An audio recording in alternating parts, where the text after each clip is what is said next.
Hello everyone, this is Defense Politics Asia, and I want to tell you that there is this unknown individual is trying to get into Transnistria through that like button.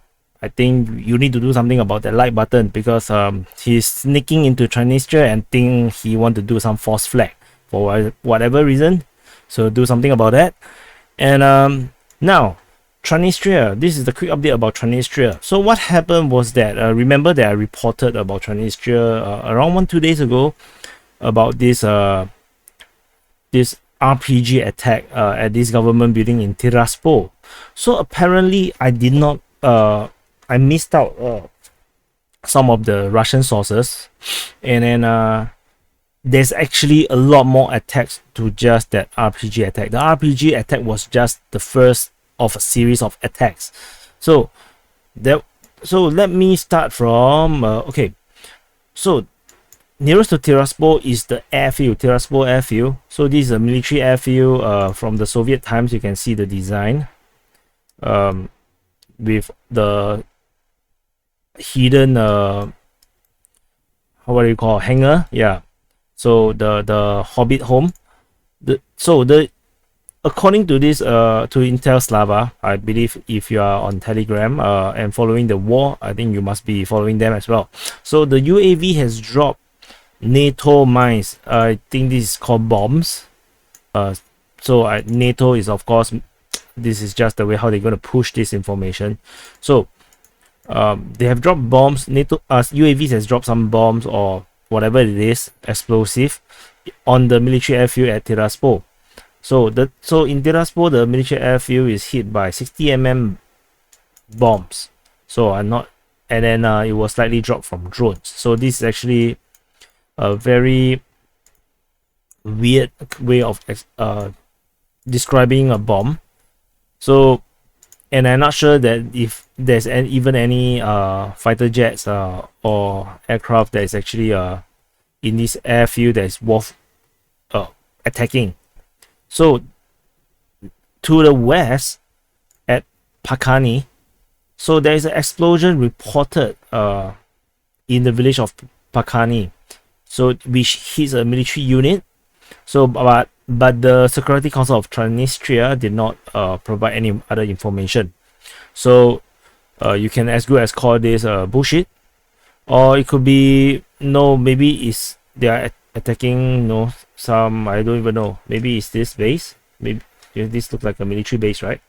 So let's move this here. So maybe that's why it's called military unit. So maybe the attack is on the military base. And then let's move on to the other one, which is this explosion at the relay antennas at Mayak. So the Ministry of Internal Affairs of the Transnistria, which is Transnistria, the name that they actually prefer, Transnistria, as a result of two explosions in the village of Mayak, two of the most powerful antennas were disabled. 1 megawatt and the second half megawatt, both relay radios of the Russian Federation. So none of the employees of the Transnistrian radio center and the local residents were injured. It's very hard to get injured because the antenna is actually far away. So this is one of them, and then this is another one of the bigger one. Or it could be they actually hit this one and hit this one, and maybe the other one is not hit because the explosion is targeting the antenna. So if they hit this building, then maybe someone will die. And I can also show you.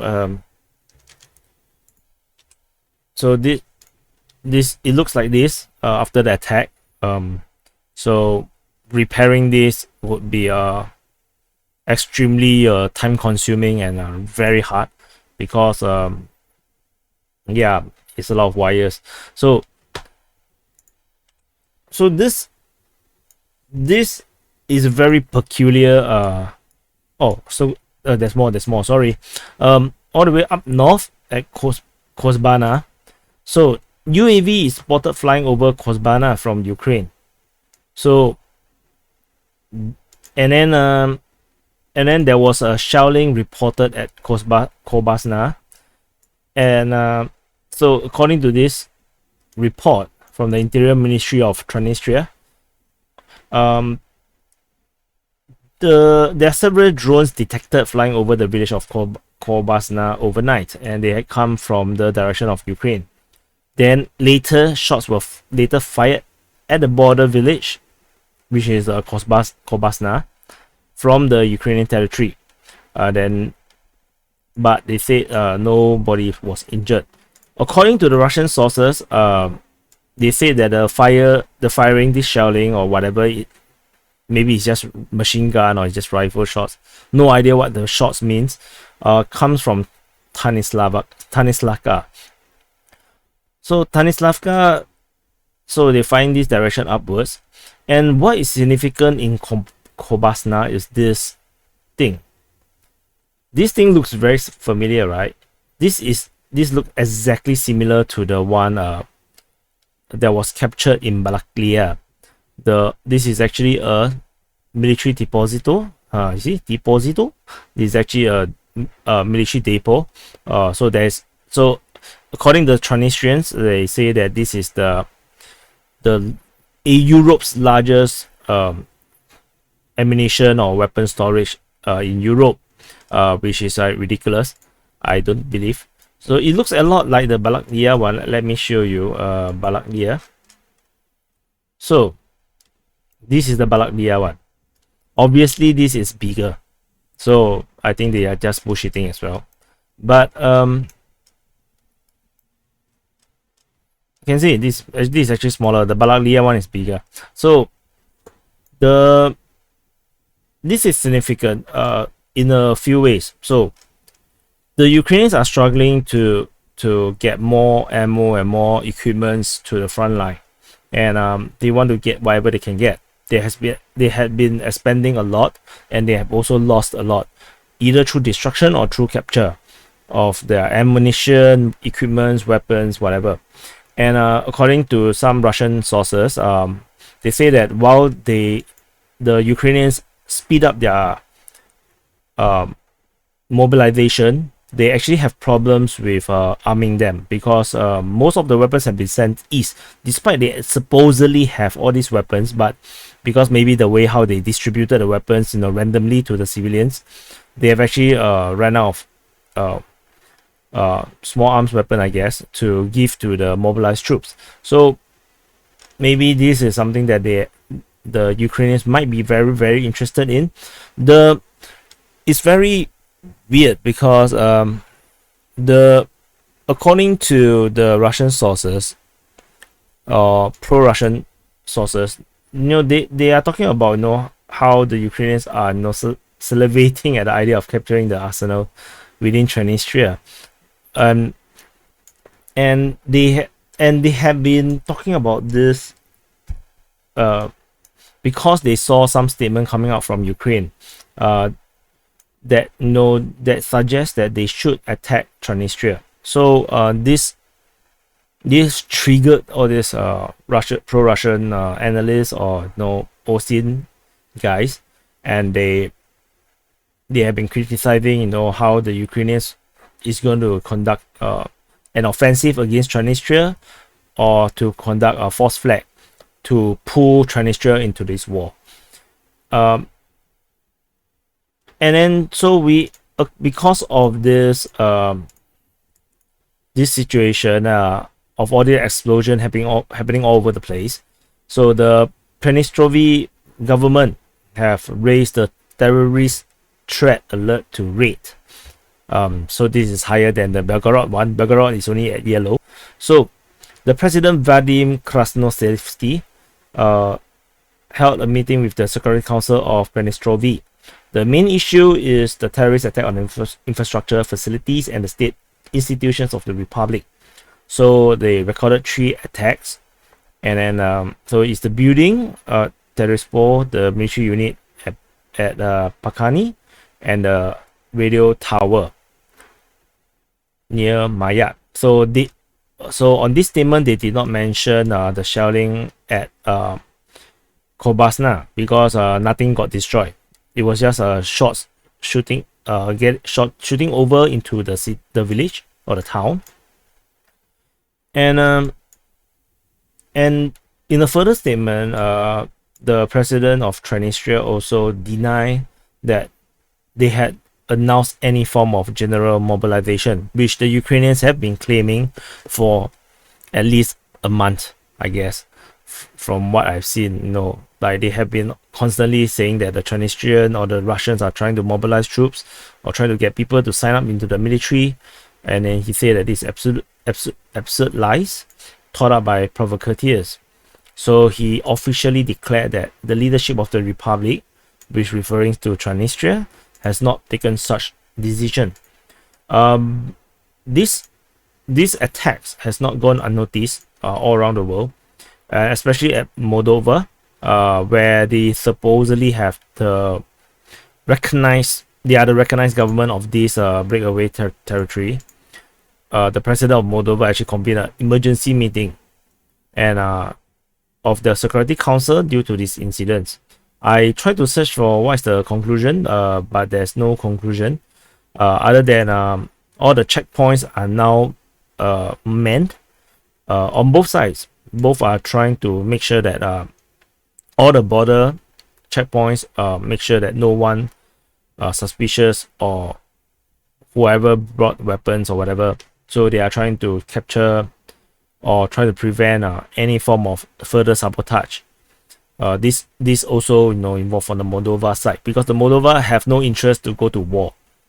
They are not ready to go to war. According to the statement that I saw, was that they are trying to build a modern military, but they have very modest budget, but they will still try. But they are not interested in a war. And the Russian statement also says that they are not interested to escalate this thing. They are trying to calm things down. But the only guy that's not trying to calm things down is Zelensky. So Zelensky immediately point fingers at Russia. So, I can't zoom in. Okay. So Zelensky claimed that Russia is trying to destabilize the Transnistria region. So in a Wednesday statement from the Zelensky's office, he believed that Russia is trying to destabilize the situation in Transnistria region. But he said that the Ukrainian army is ready for possible escalation by the Russian troops in the temporary occupied territory of the Republic of Moldova. So this statement totally just ignored Transnistria entirely.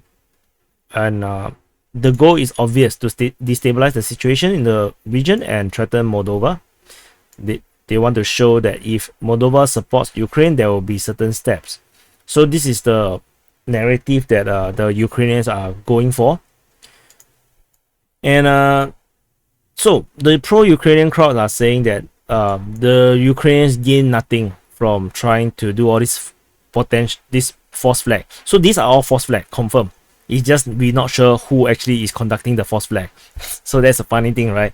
So these are all false flag, but it can be a false flag from the Ukrainians and it can be a false flag from the Russians.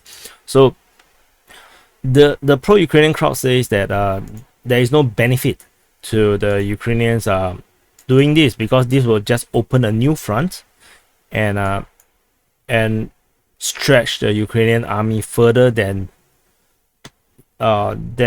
it already is. So my argument would be, there is a perfectly strong army in Odessa, and there's actually more further in depth around all this region. And to be honest, Transnistria's military is really small. The Russians had 1,200 and max 1,500 soldiers, peacekeepers, which have been doing nothing but drinking vodka, I guess. So because there's nothing much to do. So these are really unfit soldiers, I believe. I don't think they are anywhere at a level of the soldiers that are fighting in the rest of the front in Ukraine. So these are all just peacekeepers. So these are not combat ready as much as in my opinion, they are not as combat ready as the rest. And even the Transnistrian military themselves, I think at most they can only move up to 10,000 troops at max. So you're talking about like 12,000 to 15,000 troops at max from Transnistria. I don't think they can do much. I think the Ukrainians have more military than what Transnistria can pull, and not to mention that Moldova might get involved. Might. We're not sure, because first we must also understand that Moldova also see this as their sovereign territory, and they will not be happy with Ukrainian invasion of their territory, and they do not want this situation to worsen, because Moldova had been doing really well for the past decade, and so they don't really need this provocation. The Russians, so the pro-Russians of course claims rather similar things to me, where it makes a lot more sense to actually for the Ukrainians to actually do this, because okay, so let me not say what I think. Let's say what the Russian thinks. The Russian analyst says that the reason for the provocation is to draw forces and attention away from this front, because according to the Russian analysts, the Ukrainians are losing the war here, and they need something to actually distract or pull the Russian forces away, and that's what the Russian analysts think. My thinking is different. My thinking is that the Ukrainians are trying to create a situation where NATO and Western forces or American forces will actually enter Moldova, so to peacekeep Moldova against any fighting that is happening on Transnistrian or this area in the Ukrainian land. And if there is NATO forces or American forces getting into Moldova, then the Ukrainians can create more false flags to draw the NATO or Western forces or American forces into war in Ukraine. So, and also to have a major NATO or American military in Moldova would help if the Russians get too close to Moldova. They can actually launch an offensive in a way how China have entered the Korean War to save North Korea. So this is my thinking. So my thinking is a bit more geopolitical, and but my thinking is also that this is actually a Ukrainian false flag rather than Russian. I don't think the Russians are ready to have a new front here, because their attention is actually all here. I don't think they have enough spare forces to want to launch a new offensive around this region. Because this line is actually rather difficult to penetrate, as the Russians have tried before. So given the number of forces that the Russians have here, they wouldn't even be able to take Mykolaiv in a month.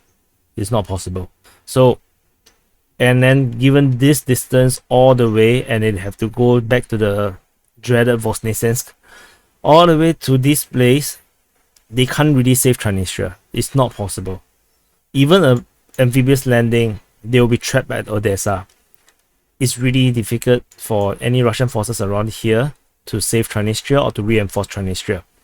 So Transnistria is actually very, very vulnerable strategically, and there's no way Russian forces is able to go there to help them, because they have no access to through Romania, and Moldova is unlikely to give them access as well. So, and any planes that try to fly around this area will be shot down by the Ukrainian air defense. So, so any talk about the Russians trying to stir this up and start a new frontier, you don't start a war with 1,200 Russian forces with 10,000 extremely unfit Transnistrian troops. So I don't think that is logical. There's more to gain for the Ukrainians to get something going here. The Russians don't really gain much from it. Especially the Russians are trying to play the nice guy as much as they can. So I don't think they want to expand the war to involve Moldova, and then that will complicate the negotiation with the rest of Europe further. So this is my opinion on this issue about Transnistria, and let me know what you think. And of course, don't forget to do something with the infiltrator behind that like button. Yeah, do something about him. If not, we might really see a war fighting in Transnistria soon. So do something about that, support here. And I'll see you in the probably there won't be another next update. I think it will be the summary already. So I'll see you whatever in the next video. Emotional damage.